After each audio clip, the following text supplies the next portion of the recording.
This is the final race of the Soak Insure Tide Ride at Hayling Island Sailing Club, the final event of the Rooster RS800 National Tour, and it is a 7-boat final.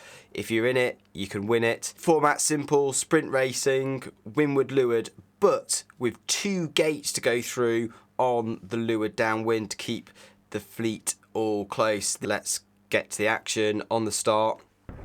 Now that is the pin end, and we are super tight in it.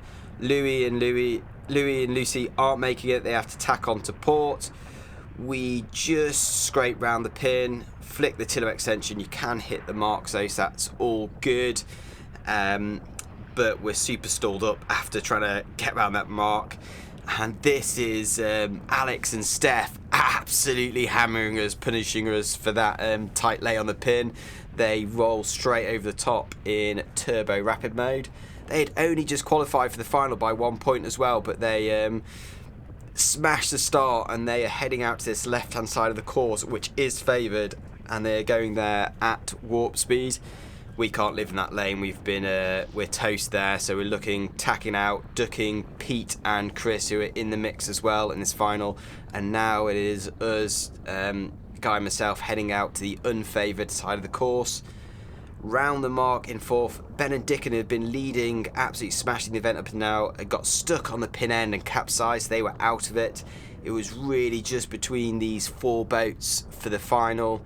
We're just on the edge of this lead pack. It's a bit more of a gap behind. Get the roll on Lucy and Louis again. This was kind of a bit of a constant of the event, trying to roll them on the hoist. Into the chase of Steph and Alex, still leading with the black kite. I know black kite's Chris. I think Steph and Alex are the orange kite maybe. Dodgy jibe there. We kind of went for the jibe, then realised Louis and Lucy had a piece of us, so we kind of aborted halfway through. They put their jibe in and roll straight over the top of us, back into fourth. So that good hoist from Guy was all for nothing. Chase is on this downwind. Louis and Lucy go for the jibe. We match them, trying to get the roll on the exit. It's just about soaking down into them through the jibe, so when the apparent wind's lost on the exit, you're kind of taking their gas. Yeah, I think Alex and Steph are a little bit under the lay for the leeward gates. They're having to soak down into this second leeward gates. They get a bit slow. Meanwhile, me and Guy are coming in hot for the marks. That's through the second gate, and you can just see the actual leeward mark underneath our kite sheet. Pete and Chris with the black kite, they are through into the lead. Now we think we've got a piece of Alex and Steph here. They go for the jibe. We've got water on them, so go for the jibe drop. And actually, for a pressure moment, this is a pretty good jibe drop. And that is now us into second place. Now we're kind of forced to tack by the committee boat. Pete and Chris head out right, but actually the left-hand side of the course had been favoured most of the day with less tide.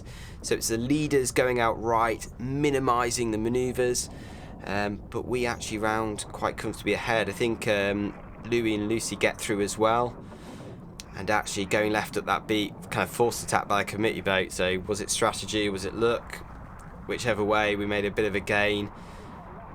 And once the other boats aren't around, it's a lot easier. So just a couple of nice jibes to get through. Although that wasn't the nicest jibe, a bit slow for myself. So that is the first gate through, jibing onto starboard, and it is just shoulders back through to the finish now. We'd opened a bit of a gap. Obviously gets easy when there aren't other boats to contend with, but also the others were having a big jibing duel for second place. But that was it. I think Louis and Lucy got second place. They were super consistent. Pete and Chris finished third. Really brought it in the final race and rolled the dice. Went hard right, didn't quite pay for them. Ben and Dickon, the form boat of the whole weekend, leading by I think 15 points going into the final, counted for nothing, and they I think ended up in 5th place. They were last after getting stuck on the pin, but they pulled through to 5th. But a fantastic event, so thank you to the sponsors, Soak Insure. thank you to Rooster, the sponsors of the RS800 Rooster Tour, and we will see you on the circuit next year.